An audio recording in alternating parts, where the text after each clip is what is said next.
sáng nhiều xin đầu nhau rồi bà hỏi rồi tụi nó tới tụi nó tụi chỉ hôi chán à té xe cú á xin luôn bé kia mà nhớ bà hỏi à sáng đây sẽ cú nhau nó sẽ dẫn đâu đi chán đây tụi non đâu đâu tụi to nó đây dùng đâu cơ kia đây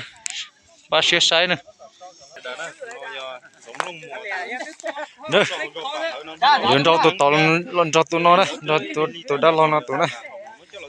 dùng đâu ý ăn cơ kia đấy ba xe sai xe này dùng đâu đi chả đấy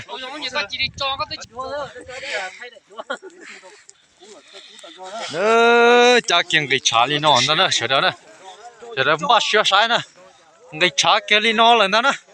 chả lo xe li nó là nó ba xe sai nữa ban đầu xe dùng đâu đi chả đấy ba xe sai nữa đó tụi nhung nữa ôi yo chỗ kia nó người ta đấy chỗ kia đi nó người ta đấy ôi giờ nó trả thân thì của thế mà của thay nó nè giờ tụi nó tặng cái xe đấy thay tiêu thay quả đúng ôi yo